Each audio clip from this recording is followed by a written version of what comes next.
speaker is going to be Dr. Mahdi Saatchi. And Mahdi got his PhD at the University of Tehran and did his postdoc subsequent to that at Iowa State University. He's worn a few different hats during a very successful career, including some time at PIC as well as IGS. And right now, he is working as the founder and president of Top Genomics LLC. And he's also an affiliate assistant professor at Iowa State as well. And today, Mahdi's going to be telling us a little bit about Rightmate and precision breeding, including some genomic information. So with that, let's welcome Mahdi. Thank you, Megan, and thank you for coming and spending time here for my talk. Hopefully you find it useful. So when it comes to the breeding decisions, we actually have different customer needs and priority for sure. And breeder has different perspective, different vision on how should breed the cattle. Are we gonna make those matings and creating calf crops that are more balanced and uniform, or we're trying to create some terminal calf crop for user end, or this is a heifer mating. We wanna breed our heifers, and what's the priority? Or breeder may have some different priorities for different traits. It's not always about the same index for everybody.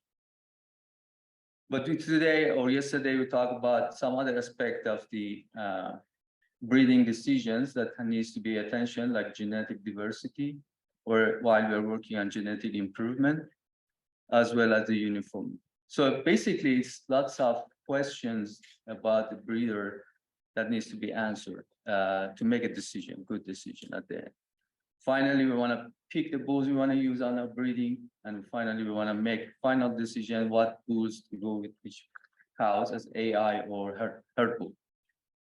So I would say this is a complex decision, and actually, this is published that showing, yeah, animal breeding and animal decision is a complex problem, and it could be stressful, like we talk about stress today.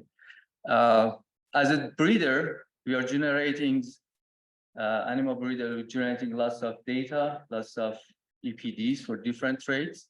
I think at this BIF, yesterday, or especially today, we heard about novel traits, phenotypes, phenomics, genomics, and all of these is actually adding more tools and more information, but at the same time, it adds the complexity of making decision.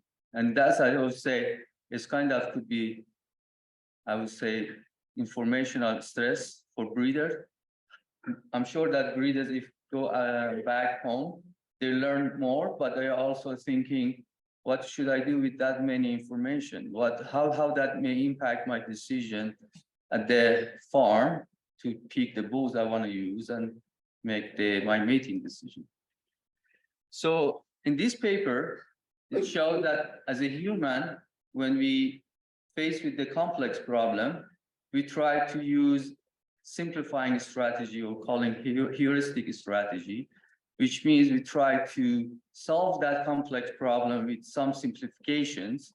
And that means we sometimes ignore some complexity by looking on few traits in terms of the animal breeders, or we're using some threshold traits.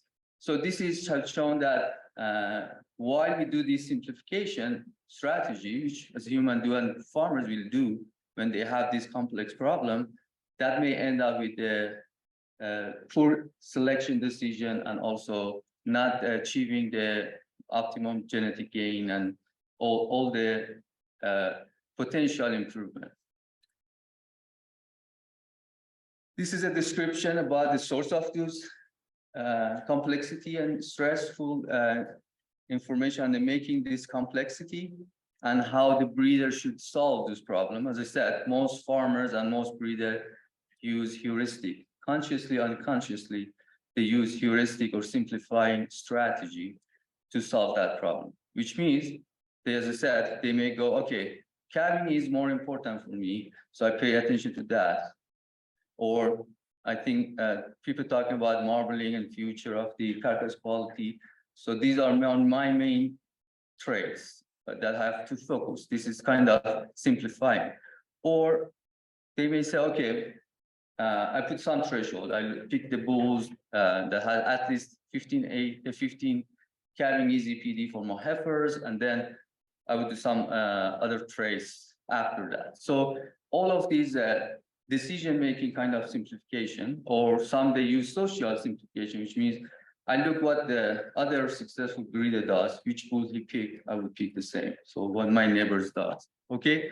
So why they do this is actually end up with two results, which we call them choice inconsistency, which means even they have same goals and same breeding objective, they make different decisions at two decision events. Or choice heterogeneity, which means breeder have the same goal and same needs, but they make different decisions because of the different simplification process. This has been shown that is, unfortunately, I mean, we're creating more information, but not using more information at the farm. So that's why, as a scientist, I really love doing research and finding, and I did my postdoc and lots of research work, but I always thinking the same thing. We are generating more information, but I don't see breeders using that information much. So that's why I thought there is a gap between science discovery tools and what the breeders actually make decisions. And I have to fill that gap and bring something that simplifying the process and bringing some tools in the field so breeder can adopt those new discoveries and new technology. So that's why I come with the idea of genomic mating, which is kind of precision breeding tool. And we designed that for seed stock, but definitely has the application in commercial. And it has been shown that it actually, I think this is 5th year that we are doing this tool to the breeders, and we see that a couple of good generation of improvement have been seen in the last few years. One unique about this program is actually we can kind of manage uniformity. And uniformity is very important in any livestock production. I think if you go to the chicken farm, you see that most chickens are same weight, the different time. I mean, each week they have less variation you see in the farm. They are same weight, same growth. Or if you go to pig farm also, you don't see much variation. But if you go to cattle barn, you see there are small, big, medium, different sizes. So we don't see much uniformity as we should in cattle industry versus the chicken and pigeons. So I think part of this program we try to control and manage the uniformity. Definitely, there are other aspects of the animal breeding that we want to optimize the genetic game while we do the genetic diversity. So we're glad that we have opportunity to use mate cell as part of the program and integrated that so we can add more features and solve those complex problems with achieving those goals. So mate cell is part of the Rightmate tool now. But to note that we use the EPDs from Breed Association, and we use the information of high impact genes to come this mating program. We don't generate the new EPDs, or we are not replacing any EPDs. We know the markers and DNA have been used in the genomic enhanced EPDs, but we were looking at different information provided by DNA or specific and large effect genes to solve this problem, and I'm showing some example how we do that. First question that we should answer is that, can we use genomics to kind of measure the uniformity? This is a research that done by some Germany scientists, and they showed that actually we can measure standard deviation of genetic variance at the gamete level. They call it SDGBV, using genomic data. So basically by looking at the haplotypes and how those are transferred in the gamete level, we can come up with some statistics that can be used as a measure of the variation. And they show that actually it's highly correlated with the actual variation of the progeny variation. So in this table, they look at that metric SDGBV with the progeny, actual progeny, real progeny variation for bulls with different number of progenies for different traits. And you can see very, very strong positive correlations between that genomic metric and that actual variation on the progeny traits. Especially when the number of progenies goes up, and you see this very strong correlations. But more interestingly, that this is maybe have been seen in the practice that if you breed a high index bull to a high index cow, it doesn't necessarily create a high index calf. This is partly explained by this differentiation in the SDGBV, or the variation at the gamete level. And this graph shows if you have two bulls, one bull has the higher index, like bull number one with the pink distribution, progeny has the higher average genetic merit. What bull number two or blue has lower average index, but it has more standard deviation of variation, or it has more potential to vary on the gamete level. It basically can, that second bull, it has more chance to create an outlier, as you can see at the right-hand side of the distribution, as well as it has more chance to have create a very low end. So this is something we can use to manage, predict the outcomes of the matings by looking at how much variation you can expect on the bull side, how much variation you can expect on the female side, and try to see what's the projected variation. And this is something that we report part of the Rightmate, and the breeder decide if they want to take the risk, because always this is risk and opportunity trade-off. If you want to take a risk to create some low end, or definitely you don't want it, you want to create some outliers, so you have to look at what's your basis of the threshold that the cows that you have, and how you want to take that risk or opportunity to create an outlier. But something that impacts this variation is definitely large effect QTLs. And we know there is one very famous large effect QTL in dairy, DGAT1, and it shows that if you analyze the data with the DGAT, how much variation you can see, the graph on the bottom. But if you remove that the QTL, the distribution is kind of narrow. So basically having QTL, the large effect QTL, play important role on the variation, because if the bull is heterozygote, it can pass either of genes or alleles, and it creates lots of variation for the trait. So the question I was trying to answer, but that time it was not the objective, the research I did. We were looking on the large effect QTL in beef industry. I think this is part of my postdoc research that I really liked about that. We will look at the 10 different breeds. You can see from the top, Simmental, Meninju, Red Angus, Limousine, up to Black Angus. And we look at different traits, and we try to do GWAS and find the large effect QTLs. And in this graph, each circle is basically 100% additive genetic variance, and each of these color pie, is the proportion of the variation that explained by that QTL. One of the main QTL here is the blue QTL on chromosome 6, and this very known QTL that actually harbor the NCAP gene and L4S. Still debates that both genes are playing an important role, but this is most important gene or gene group that make a very high variation for growth and carcass rates in beef industry. And interesting, that blue gene, for example, in Simmental, for birth weight, explain more than 25%, almost 30%. But not also for birth weight, you can see about 40% of carcass weight. So it basically is growth genes that impact from prenatal to after or mature weight. but not only limited to the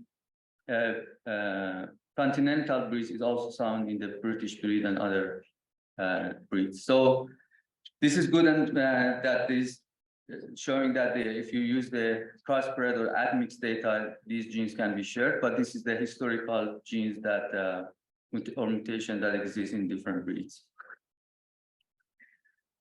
But I was not the only person that find those QTLs, genes. Different scientists around the world, they found many of these. But 3 years ago, when we had BIF, it was, I think, online version.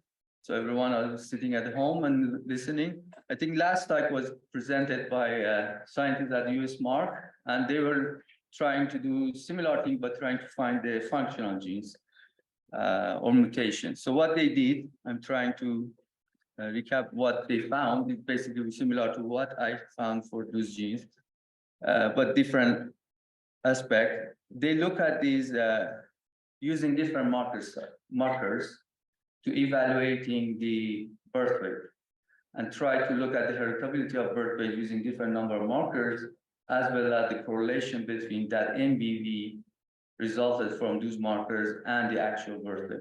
And you can see this on the marker sets column from the left, the name of panel they use, how many, the sizes, how many markers in those panels. So at the first try, they used all the 33,000 markers that was common between two panels. And the heritability they estimated in germ plus evaluation population, which is at mixed population, is 45%. And the last three columns is the correlation between MBVs and birth weight in three different populations: Red Angus, Simmental, and SFH kind of thing at mixed population.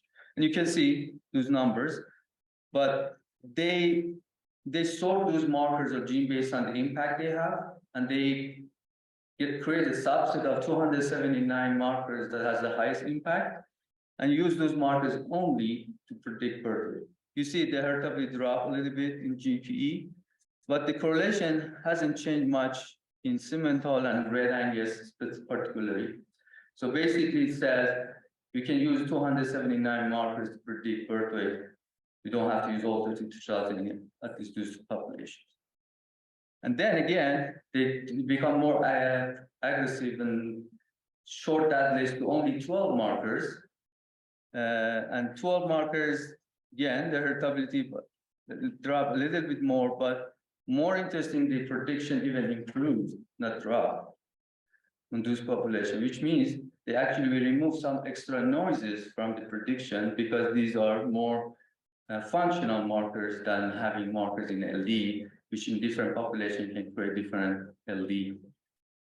And then the last test was that using the NCAP gene marker, the blue gene that I showed on chromosome 6, and that marker by itself still captures lots of variation. It's not the only markers that do all the birth weight variation in this population, but definitely this is the marker of genes that explain high percentage of the variation in these populations. So we know this such large effect gene exists, and that's why I had the idea of, if you have these markers, and we can have those research done that you can quantify the variation, we probably be able to manage the uniformity at better levels. So this is how I do this. So definitely we use EPD as an estimate of the whole genome evaluation of merit of the animal. But when it comes to the mating, we want to be more precise in mating. We look at those large effect genes. For example, if I want to pick one of these bulls as a heifer bull, I know all three bulls has the same evaluation EPD, so calving these, so it's couldn't differentiate from that type, but I am more comfortable to use the first bull because he is the homozygote for the large effect gene for calving is in the right way.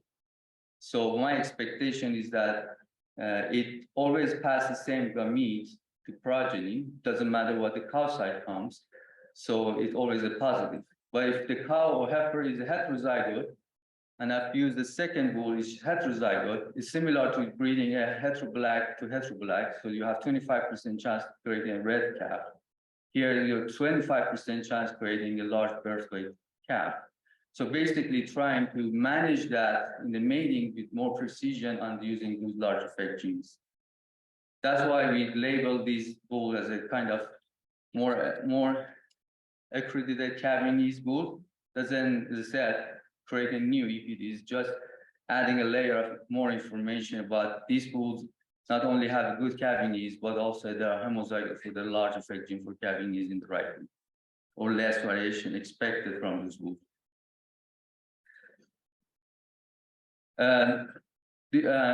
Different scenario, you have a cow that historically creates low growing calves, and she also doesn't have a good genomics for growing. So when I decide on the bulls that which bull may fit her, produce a normal calf, we try to use a bull that is homozygote for growth genes in the right way, because we don't want to create a variation from bull side.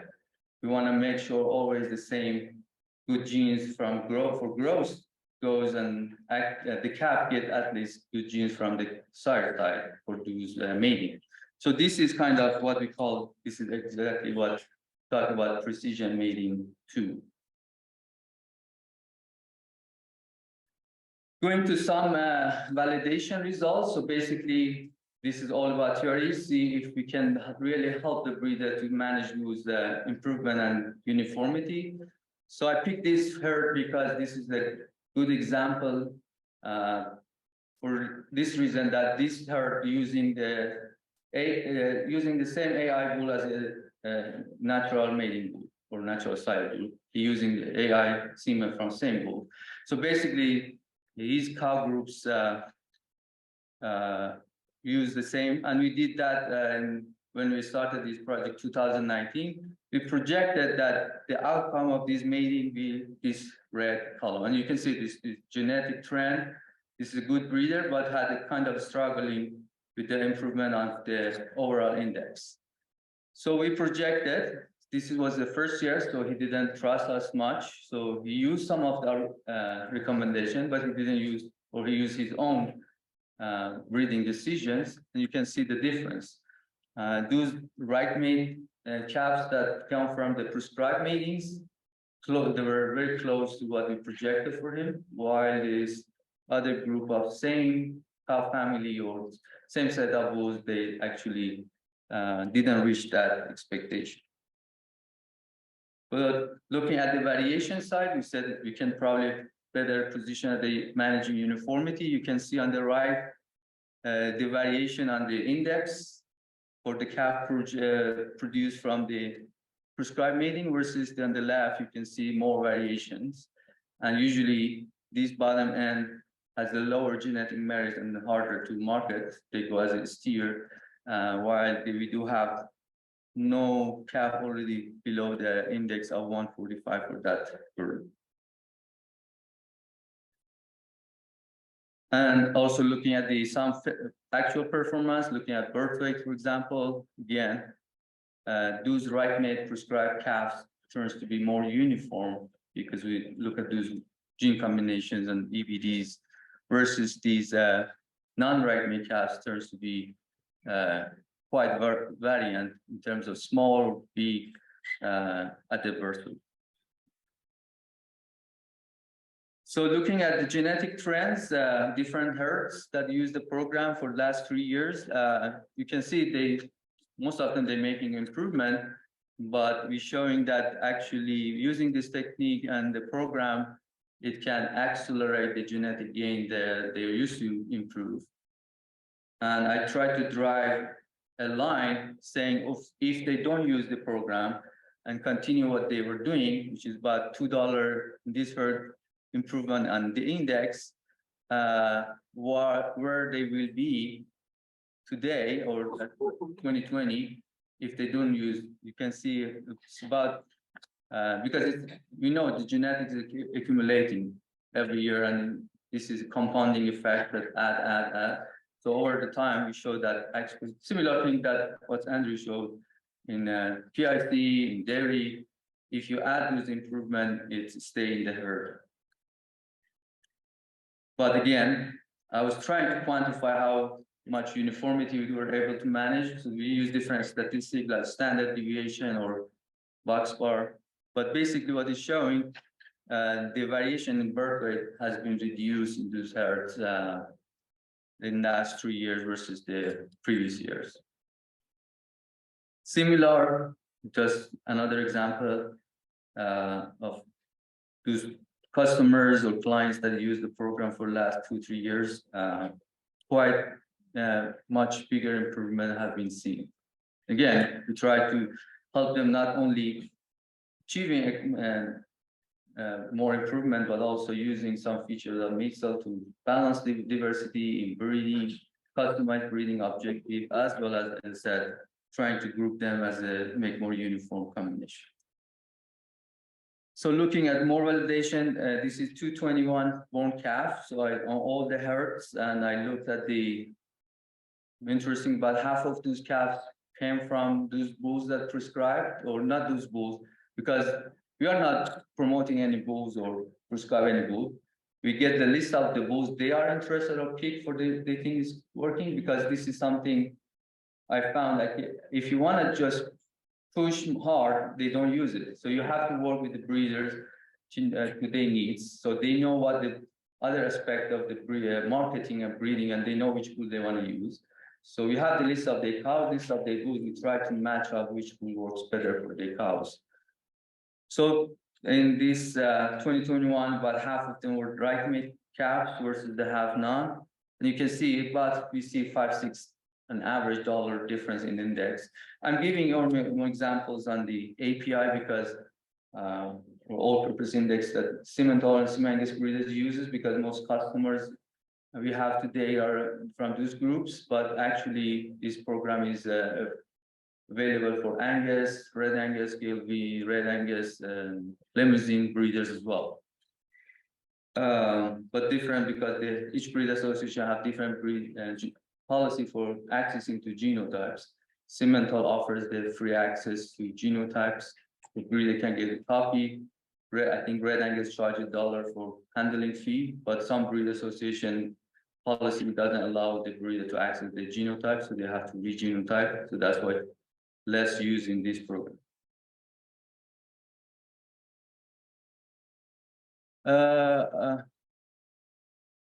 So what we are looking is that not only we're changing the index overall, but we also improve most of the traits. So these again, the same calf crops, all the calf crop bone, and we see the difference between Rightmate and non-Rightmate calves, and we see improvement have been made. As you expect with you improving the index overall, we expect that all the traits have been improved.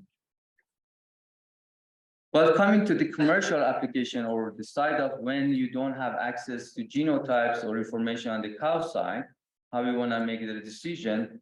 As I said, one aspect of this, as well as we're trying to simplify the process of the genetic acquisition by commercial customers.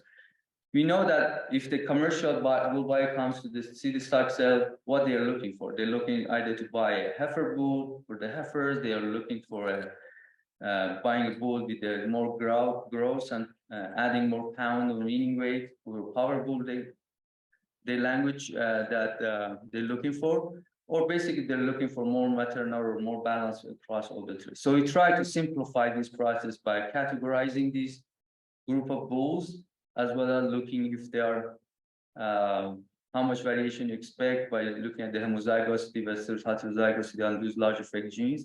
So we classified these bulls to 3, basically either ace bull, which is expected to be more Cabanese or heifer bull, or they are ATM bull or terminal mate expected to add more pound, or they are kind of balanced between these maternal and terminal traits. So we can have bulls that are both G plus ATM, which is they're more balanced, but they do have more grouchy, versus G plus ace as well, that has more maternal trait.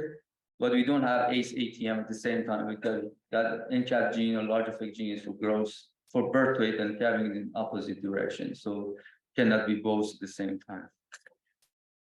If it's heterozygous, it's kind of G plus. So again, doing some validation on the results. looking at the outcomes of those calves born by A spool versus no A spool, as we expected, the birth weight is lower for A sired calves, as well as they are turned to be lower at the weaning weight, about 10 pounds, as we expect with the heifer bulls and more calving ease traits. But this is kind of general. We see that those ATM sired calves turns to have higher the weaning weight, about 40 pounds. This is something we get feedback from customers saying, yeah, I put my cows in 2 different ranches randomly and put ATM labeled bull versus no ATM, and found actually about average 40-pound difference in weaning weight. And G plus versus no G, I didn't have much the non-G plus commercial data back, but I look at those, we have 2 set of G plus, is 5G plus and 4G plus. I try to see what's the difference between these 2 groups. And you see, as I expect, more calving ease, more maternal stability for higher G plus sire calf, and also more index value in all-purpose index or terminal index. So if I want to summarize what we expect by doing using the Rightmate program is basically we try to be more precise in the breeding decision using those large effects along with the EPDs. But more importantly, we try to avoid those, call it the wasted mating. If the cow doesn't have enough growth, we definitely want to breed her to a bull with enough growth that are also homozygous. So we try to kind of managing the Mendelian sampling part as much as possible.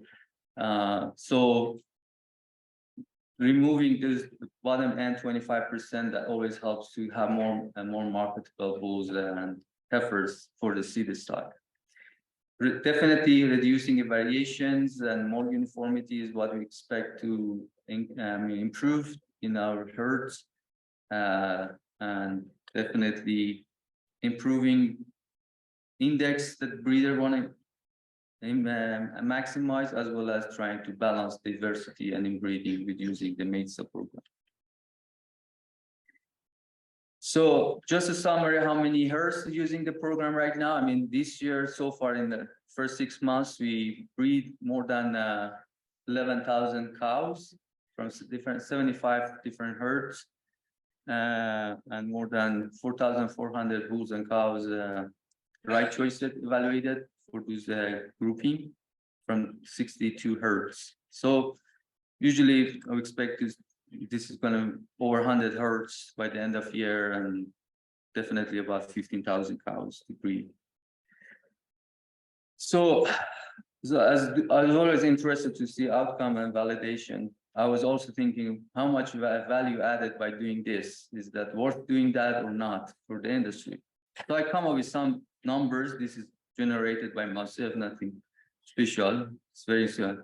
I was thinking if I do a Rightmate about 10,000 cows, which we already did 11,000 in the first 6 months. And again, be very conservative and not very optimistic. Breeder may not use all the recommendation. I would say if the half of that prescribed matings be actually used, about 5,000 cows or calves born from those matings, about half, 50%.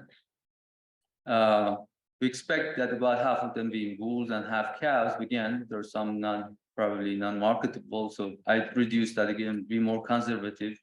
About 2,000 marketable bulls at the seed stock we expect to comes from Rightmate programs every year. And we know if they go to the commercial head, they usually stay for 4 years, and each year about breeding 25 calves. So on average, we expect to have 100 calves at the commercial sector per bull. And if we make it 5 extra index improvement, just again, we see say some herd $10, $12 different, but you can be more conservative, $5 extra improvement, multiplying these together, 5 by 100 by 2,000, 5,000, then you can expect to increasing over $1 million improvement in at least in the commercial sector of the program. But definitely this is not all when we look at the terminal end, but definitely those heifers, half of the heifers stay in the herds.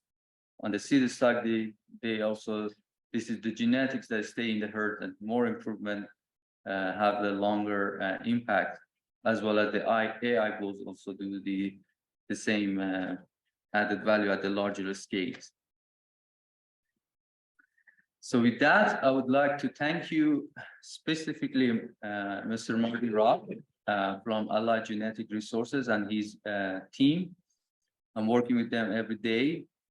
This is not possible to deliver without those helps. I know Mahdi, I met him 5 years ago and said, Mahdi, I have an idea. I think we can help the beef industry and do something new. And from this genomic investment that breeders made, I want to help them to make a better decision. He helped to make that happen, actually, with the connection. I mean, as I said, we are scientists, we develop more tools all the time, but as long as they don't use, we need some communicators, some people that they go to the farm every day and they know the farmer needs and the breeder needs. So Mahdi plays that role very well. He's my, I would say, Rightmate translator that translates what that tool does and how we can help and customize and consult with the breeder. And I think the good news is that our customers are happy.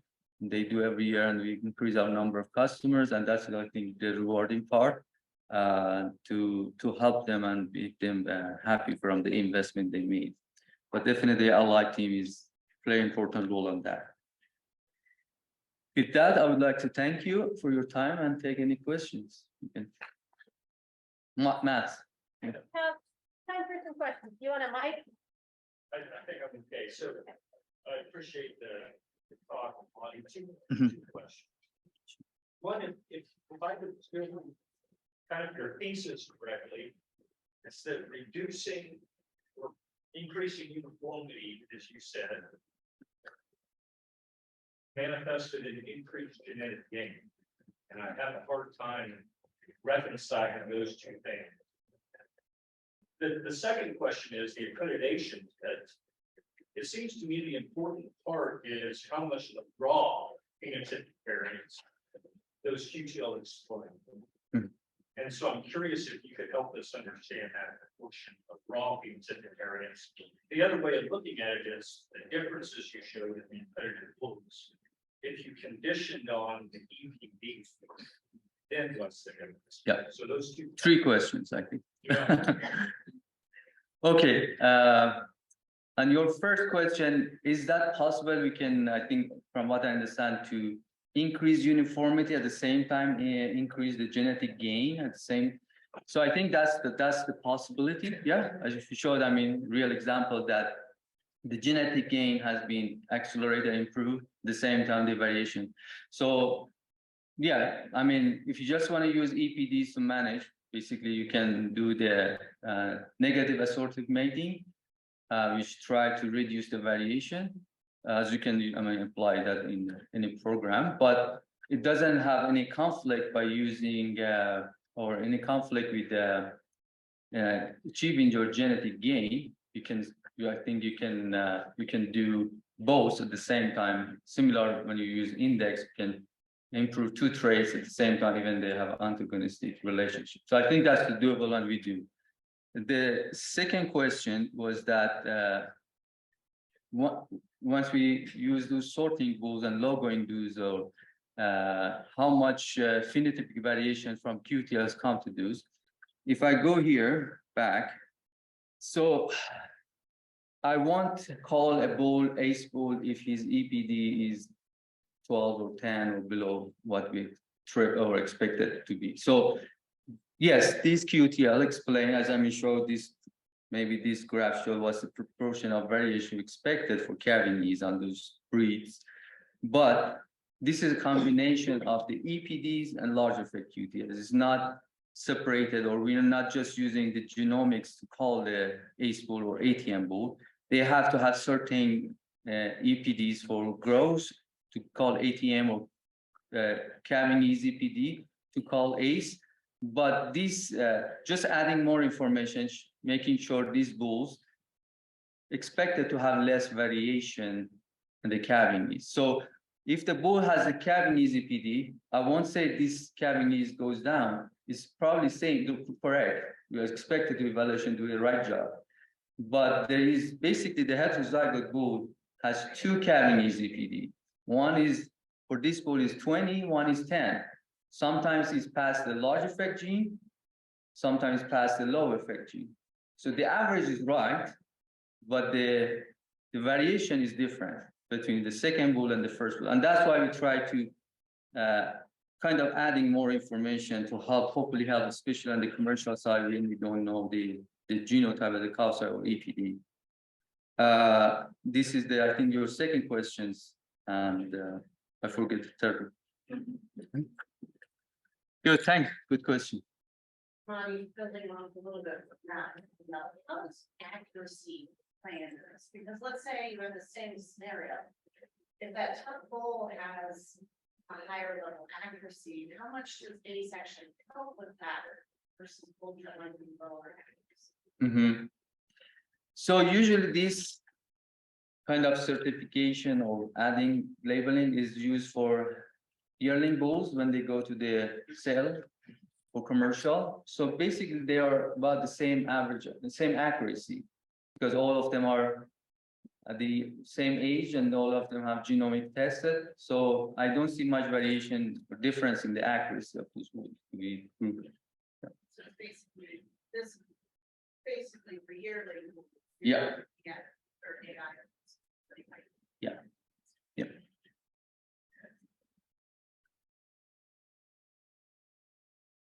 Thanks, Mahdi. Maybe you can tell us this one, and maybe you can tell us to what extent the government activity dominance of these QTL. I imagine that provides potential problems, but also potential opportunities for what they're doing. Very, very good question. So I didn't discuss or show anything about the non-additive part of that, but basically, we know there are non-additive effect, which is within gene interaction, we call it dominance, or between gene interaction, we call it epistates. We try to use some of these in the mating programs. It doesn't show here, but yes, definitely additive is what we can want to transfer to next generation, but why we should not use the non-additive or epistatic effects if we know some of those interactions. Those are integrated or implemented in the mating part, try to achieve that. Like one of the genes, like haplotypes, if you, it's a very good example that carrier doesn't have a problem, which is kind of non-additive effect, yeah. So we try to avoid the carrier by carrier mating. This is a simple use of the non-additive effects, but yeah, they are included. We pull up the slide that shows the birth weight and trend over time with the standard deviation. I think it's fairly close here. That one right there. So when you're looking at this now, you want a population of bulls. Does this include multiple breeds? Does it include hybrid bulls, composite bulls as well, or what's?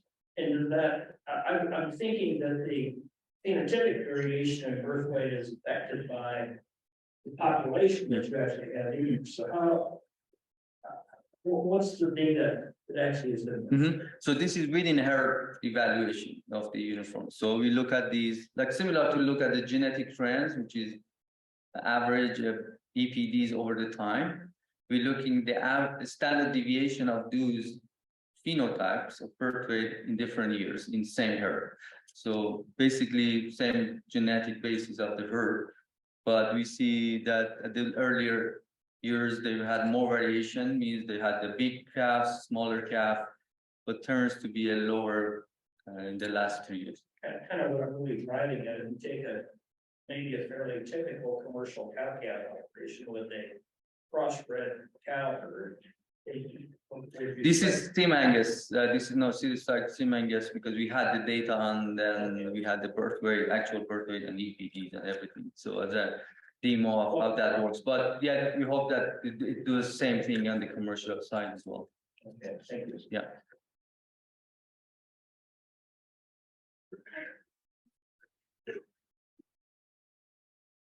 But I understand that if you're using mate cell in the background and then adding these selection from homozygotes in certain large effects. Like, is it? Correct. Yeah. Is that basically? Yeah. So all of those metrics are created and somehow included in MateCell. So at the same time, we solve the same problems. So I use the MateCell ability to solve those optimal solution, genetic diversity in breeding, while in the vaccine, I'm managing these large effect gene combinations and interactions. And then basically there are some process prior to using MateCell, and then some process after using MateCell. But MateCell is doing a big help on achieving other objectives. And so I guess when you had the gains for the last 3 years, the gains, that's just basically with the adoption of both technologies. So to say that we are not using MateCell for every customers, just for the large one that have enough cows that they wanna or handle all of them at the same time, and they wanna use these features. So I would say so far out of the 75 hertz this year, 25 maybe they use MateCell as part, but the rest just use the regular Rightmate without the customization on the MateCell. So basically, and I think we're using MateCell for 2-3 years now. Yeah. So yeah, definitely this is combination of both, and we try to, as I said, not only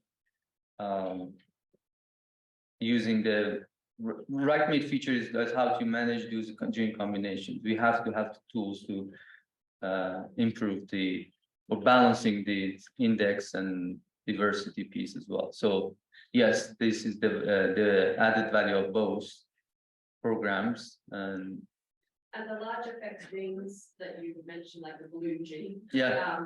Is how many of are we talking about when you're looking for homozygote? Is it just the one loci? So there are less than 10 for sure, and it's hard to manage all at the same time. And I call if there are maybe homozygote for there, 1 or 2, and not the third or fourth. So basically, definitely the NCAP gene or blue gene has to be homozygote, but there are second and third genes that are also important for different traits. Like I mentioned, calving is a birth weight here and growth, but at the same time you have genes for marbling, ribeye, which is opposite, and you try to see if again the cow doesn't have much marble, but it has a good ribeye. We try to match opposite homozygote gene for that bull side. Anyway, I mean, but there are different gene sets, but very few that we can manage at the time. Now we hope once we're fixing those genes, we can add more new genes to this program. But yeah, it's very few. So one of the things I'd like to have clarified. So are you saying that you can make matings, say 2 different matings, for example, with identical pedigree estimates, with identical pedigree outcome, and if you use those, if you're using selected sires based on your protocol, then you'll actually change the means, that you can change the means between those two. They start out identical. Pedigree estimate, you're changing the means, or are you just changing the variation?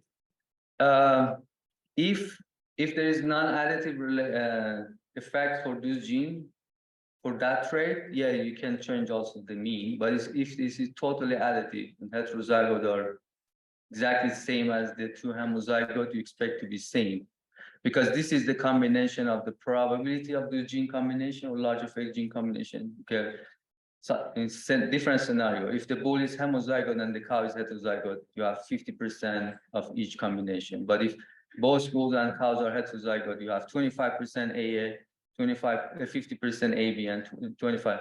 So we include this probability with those gene effects and the non-additive effects. So sometimes it's the projected meanings is kind of sometimes deviate from the parent average a little bit, but sometimes could be same. So depending on the trait. When you say on the average, you're expecting that they're the same? Yeah, I mean, I expect that so what you expected with the evaluation works, the EPDs, you expect to do the same job.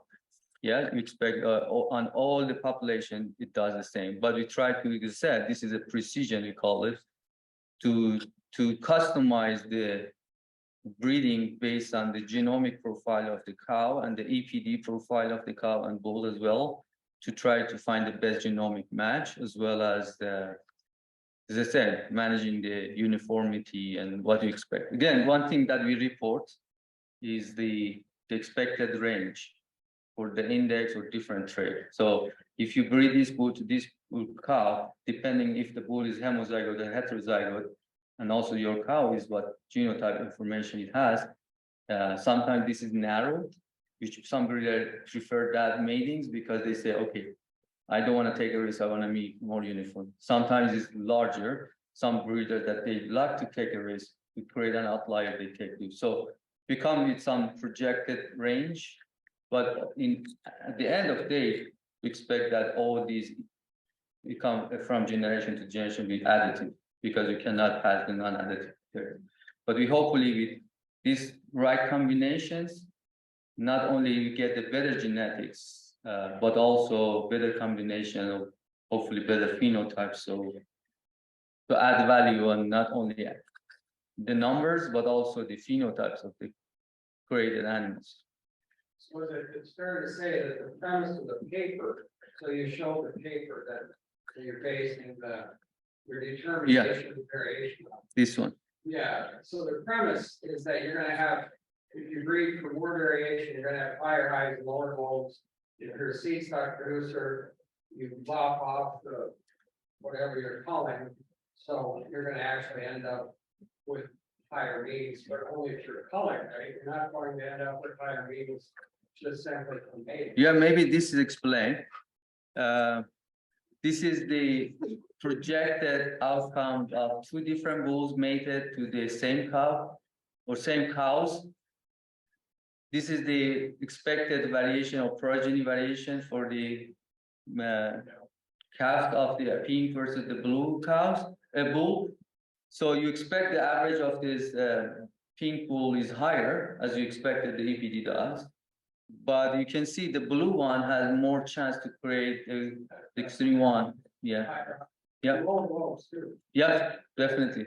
So that's why you have to decide. I mean, as a seed stock breeder, depending, I mean, if you are at the good top percentile, I would say you would take that risk, because even if it goes the bottom end, still your calf is or your product is marketable because you are at the good top percentile of the breed. But for average breeder, it's maybe risky to take that high variation bull or high variation matings, because it can end up with some low merit calves that's hard to market. So I would say, yeah, as the AI or as the company or seed stock, they should go for the higher variation because they want to create a chance of creating better animals. But as I said, at the same time, for commercial, maybe this is opposite. They want a more uniformity, more consistency. No, we talked about this before, so I know the answer, but I'm gonna ask it anyway, so you can convey the information to the crowd. So, as you said, the idea if you're a lead seed stock producer, you should be breeding for more variation, higher highs and lower lows. I mean, it depends on your personality. When you're seeing happen in practice. Yeah, I mean, yesterday, first time, Peter said there are two different type of breeders, low cost, kind of oriented versus the high yield. I mean, if I want to do it, which I don't want to do the seed stock business someday, I'm going with the higher risk, because I'm a kind of person that has this personality to take a risk. But, and which is, I think this is benefit for the whole population to take the risk and do these higher variation. But some people, they think I need the more uniform, more marketable bulls. Saying, from what I hear from our current customers, they say if I have 100 selling bulls, if I can have to sell all of them at no sale and don't have any bull with no sale, and the average with $6,000, $6,500, I'm much more happier to have a bull that is sold for $30,000. My lot one bull sells for $30,000 and have 5 bulls that are no sale. So this is the kind of mentality what I'm seeing from the city stock customers. But I would say again, for the benefit of the breed and population, definitely, or we as an animal breeder, and you are an animal breeder too, we know that our credit card limit is the genetic diversity. How much you have more genetic diversity or genetic variation, you have more chance to improve or make improvements. So when do you see that in practice? So you've done a lot of these now. And so what proportion of the seed stock breeders that are working with you are breeding for more variation? Or I can go for more variation rather than less? I would say maybe, one thing I want to do, I want to go and check how much they use, what's these, kind of this validation, but by breeder by breeder, see how they use the program. Basically track what they did, the decision they made. I don't have done that to answer that, but from what I'm hearing, there should be less than 50% that they go for high variation. Some breeder like Tom Hoog or Tuesday, they try to create the bulls that go to a stud. They're doing that. But the breeders or seed stock breeders that doesn't have much seed stock or AI point of view to create the bulls to go there, they just want to satisfy the customers, they definitely use the less variation approach. Could that be 90% of them? Could be, yeah, 80, 90.